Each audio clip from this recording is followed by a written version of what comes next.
मैं हूं अशफाक शेख और आप देख रहे हैं न्यूज़ परफेक्ट 24। आज हमारे स्टूडियो में मौजूद है सामाजिक कार्यकर्ता नाज़नीन शेख, जिनके साथ में हम खास चर्चा करने वाले हैं। स्वागत है हमारे चैनल में आपका। Thank you. हम ये चर्चा करने वाले हैं कि अभी सोशल मीडिया पे एक वीडियो वायरल हो रहा है और उसमें एक ट्रेन में एक बुज़ुर्ग जो है उनके साथ में मारपीट की जा रही है। क्या लगता है ये जो मारपीट करने वाले लोग हैं इनको सरकार का संरक्षण प्राप्त है या फिर ये आवारा घूमने वाले लोग हैं जिनके ऊपर में लॉ एंड ऑर्डर का कंट्रोल नहीं है? क्या कहेंगे ऐसी चीज़ को? ये पहले तो इंसान ही नहीं है और अंधभक्त है। इन लोग को कोई नाम नहीं दे सकता इंसान, ना इन लोग को इंसान बोल सकते ना जानवर, क्योंकि जानवर के अंदर भी इंसानियत है मगर इन लोग के अंदर नहीं है, तो इन लोग को तो कोई नाम ही नहीं दे सकते।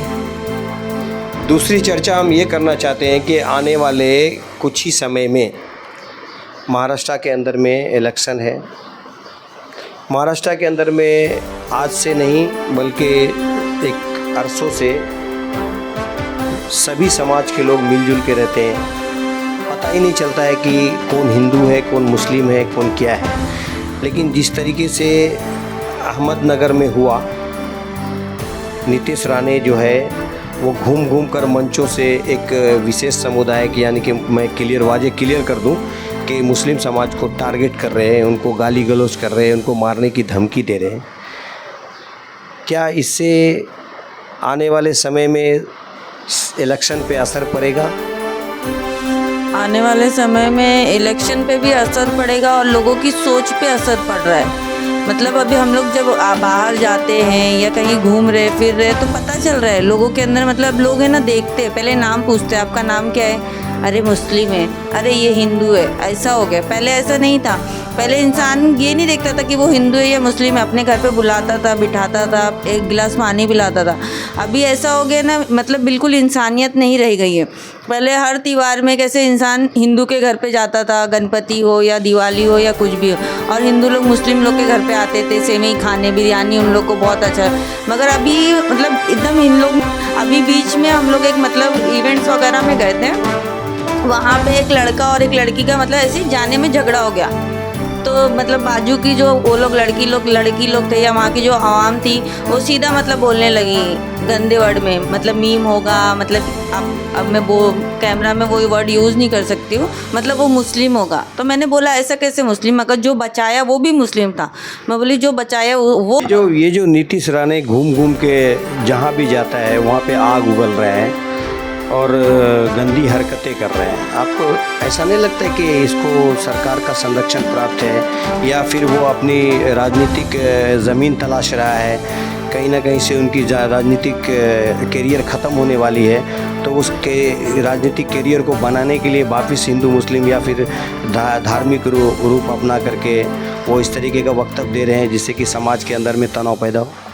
वो यही तो चाहते हैं कि मतलब कैसे भी लोगों को तोड़ूं मड़ोड़ूं और कैसे भी अपनी तरफ करूं। अब आप देख रहे होंगे वो जो मस्जिद का उन्होंने अनाउंसमेंट किया हुआ है कि मस्जिद के अंदर घुस घुस के मारूंगा, उसके पीछे जो पब्लिक थी, बच्चे थे, उन लोग के दिमाग में वो क्या भर रहे, आगे का जो पीढ़ी होगा वो क्या सोच लेके पैदा हो रहा है और वो क्या सोच लेके बड़ा हो रहा है। आज हमारे भी बच्चे, हम लोग ये सोच रहे कि आगे की ज़िंदगी उन लोग की कैसी होगी। आज जो मतलब हम बोएंगे वही कर पाएंगे। तो आज के ये देख के इतना डर लग रहा है कि ऐसे नेता लोग से तो हम लोग चाहते हैं सरकार से प्लीज़ ऐसे नेता लोग को तो हटाओ, क्योंकि ये आपके भी बच्चे हम लोग के भी बच्चे, ये जैसी सोच आप जैसे पौधा बोएंगे ना वैसे ही फल निकलेगा। तो प्लीज़ देखिए, इन्होंने जिस तरीके से बताया कि ऐसे लोगों को जो है साइडलाइन कर देना चाहिए, लेकिन मैं एक ये भी कहना चाहूँगा कि जब इलेक्शन का समय होता है तो हर पार्टी के लोग जो है वो मुसलमानों का गमछा देख ले, आपने देखा होगा कि मुसलमानों का गमछा ओढ़ना, टोपी पहन करके मंच पे आ जाना। आज कहाँ है वो लोग जो देख रहे कि मुसलमानों को देश के अंदर में अपमानित किया जा रहा है? आज कहाँ है वो राजनेता जो देख रहे हैं कि यहाँ पे मुसलमानों को पीटा जा रहा है? हर जगह पे मैंने सुना था कि अदर स्टेट में ये सब हुआ करता था, लेकिन अभी कुछ समय पहले से ये महाराष्ट्र में भी मतलब पूरे खुलेआम चालू हो गया है। महाराष्ट्र के अंदर में ऐसा कभी भी माहौल नहीं हुआ करता था। लोग अपने आप को सुरक्षित समझते थे। जो राजनेता अभी तक जो ये जो घटनाएं हुई है, चाहे वो नीतीश राणे का घटना हो या फिर वो जो बुज़ुर्ग को 70 साल के बुज़ुर्ग को मारा गया वो घटना हो, लेकिन अभी तक किसी भी पार्टी का, चाहे वो कांग्रेस का पार्टी का, कोई वक्तव्य नहीं आया। और इलेक्शन के समय में तो मुसलमानों का वोट लेने के लिए सब लोग आते हैं। तो क्या लगता है, मतलब ये मुसलमानों का वोट के लिए ही ऐसा करते हैं या उनके लिए सही दिल से खड़े होने के लिए करते हैं? उन लोग के लिए तो कभी मतलब कोई खड़ा ही नहीं हुआ है मुसलमानों के लिए। कभी वो लोग खड़े नहीं होते हैं, ना कभी गवर्नमेंट उन लोग को सपोर्ट करती है। अगर अभी ये किसी और लड़के को या बूढ़े इंसान को, सीनियर सिटीज़न है, सीनियर सिटीज़न के इस पर भी कंप्लेंट हो सकता था कि वो हिंदू मुस्लिम तो छोड़ दो, मगर वो सीनियर सिटीज़न है। मगर ये जो हिंदू मुस्लिम करके इन लोग अंधभक्त लोग पूरा अंधभक्त फैला रहे हैं, तो गवर्नमेंट उसके खिलाफ आवाज़ क्यों नहीं उठा रही है? हम लोग तो पूरा मतलब आवाम ये सवाल पूछ रहे हैं कि गवर्नमेंट क्यों नहीं आवाज़ उठा रही है इसके खिलाफ। अगर कोई मतलब कुछ भी हो रहा है तो गवर्नमेंट, मतलब ऐसा कुछ हो रहा है जैसे लड़की का रेप या ये मारपीट या मुस्लिम पे अत्याचार, उसके खिलाफ बिल्कुल आवाज़ नहीं उठा रही है। मगर अगर कुछ मतलब कहीं ये हो रहा है, कुछ मतलब अलग पार्टी लेवल पे अगर कुछ हो रहा है तो उसका दिन रात न्यूज़ चल रहा है। आपने देखा होगा कि जिसके ऊपर में उनके ऊपर कई जगह मुकदमे हुए, उनको जेल में डाल दिया गया, जबकि उन्होंने कुछ गलत नहीं कहा था, उन्होंने एक शेर पढ़ा था। लेकिन ये आदमी जो है एक खुले मंच से मुसलमानों को धमकियां दे रहा है और मुसलमानों को मारने की बातें कर रहा है। इसके बावजूद भी इसके ऊपर में कार्रवाई अभी तक नहीं हुई है। सरकार की तरफ से कोई प्रतिक्रिया नहीं आया है। सरकार ने अपनी तरफ से कोई स्टैंड क्लियर नहीं किया है कि ये सरकार का रिप्रेजेंटेटिव है या पार्टी की तरफ से इन्होंने बोला है या इनका पर्सनल वक्तव्य है। ऐसा कोई भी खुलासा अभी तक किसी के तरफ से नहीं आया है। और आने वाले समय में इलेक्शन है, अगर इसी तरीके से चलते रहा, अगर उसको हिम्मत आ रही है तो उनको एक हिम्मत आएगी और लॉ एंड ऑर्डर के ऊपर में प्रेशर आएगा, लॉ एंड ऑर्डर बिगड़ने का चांसेस होगा। तो ऐसे लोगों पे कार्रवाई तुरंत का तुरंत होनी चाहिए मेरे ख्याल से। बिल्कुल होनी चाहिए, बिल्कुल, क्योंकि ये गवर्नमेंट सबकी है, किसी एक की नहीं है, ना हिंदू की है ना मुस्लिम। और गवर्नमेंट को पब्लिक ने बनाया है, हिंदू मुस्लिम अलग अलग जाके नहीं बनाया, पूरे आवाम ने बनाया, पूरी हिंदू मुस्लिम सब ने मिल के बनाया। तो गवर्नमेंट को सबके लिए सोचना चाहिए। ये नहीं कि हिंदू है तो हिंदू का सोचो, मुस्लिम है तो मुस्लिम का सोचो, सबके लिए खड़े होना चाहिए, सबके लिए स्टैंड लेना चाहिए। और ये प्लीज़ गवर्नमेंट से मैं मतलब दिल से दरख्वास्त करना चाहती हूँ कि ये हिंदू मुस्लिम बंद कर दे, इंसान को जीने दे, पब्लिक को। क्योंकि आप लोग तो अपने अपने कुर्सी पे, अपने अपने बंगलों पे होते, मगर जो गरीब रोड पे मर रहे हैं उसको कोई बचाने नहीं आता है, ना उसके खिलाफ कोई आवाज़ उठाने आता है, ना गवर्नमेंट कभी किसी के घर पे जाके देख रही कितने लोग भूखे मरे लॉकडाउन में।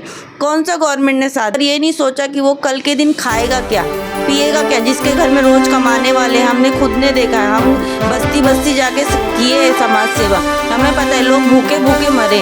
हाँ, लोग गांव जाने के टाइम कितने लोग मरे, तब तुम्हें याद नहीं आया, तुम नहीं खड़े हुए गवर्नमेंट। और आज तुम मतलब फालतू की चीज़ों के लिए आवाज़ उठाने पहले खड़े हो।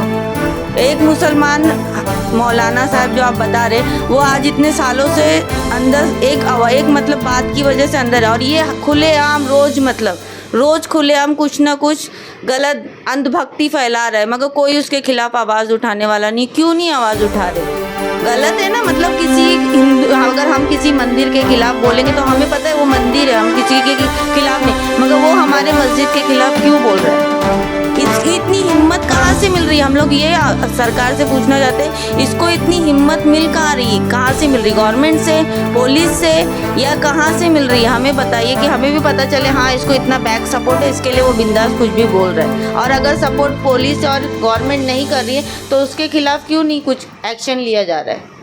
हमारे साथ अभी चर्चा कर रही थी ये जो मसला है उसके ऊपर में, जो बुज़ुर्ग को पीटा गया उसके ऊपर में जितेंद्र आवाज साहब जो हैं, जो वहाँ के मुमरा के ये आमदार हैं, एमएलए हैं, उन्होंने उनका एक वीडियो वायरल हो रहा है सोशल मीडिया पे, उन्होंने आवाज़ उठाया इसके ऊपर में। लेकिन इसके अलावे किसी भी राजनीतिक पार्टी का या भी किसी भी सामाजिक संस्था का कोई भी ये वक्तव्य नहीं आया है कि ये सही है या गलत है। और दूसरा, जो नीतीश राणे जो घूम कर मुसलमानों को धमकी दे रहा है, मुसलमानों के खिलाफ नफरतें बो रहा है, उसके खिलाफ किसी भी पार्टी का कोई वक्तव्य नहीं आया, ना तो किसी समय रहते अगर ऐसे लोगों पे कार्रवाई नहीं की गई तो ये आदमी एक दिन महाराष्ट्र के अंदर में महाराष्ट्र की सामाजिक स्वार्थ को बिगाड़ सकता है और लॉ एंड ऑर्डर को खतरा हो सकता है। अगली चर्चा में हम फिर से मिलेंगे। हमने जो इनके साथ चर्चा किया, आप लोग हमें कमेंट में लिखिए और कमेंट कीजिए। हम अगले वीडियो में फिर आपसे मिलेंगे। जब तक के लिए लेते हैं छोटा सा अलविदा। नमस्कार।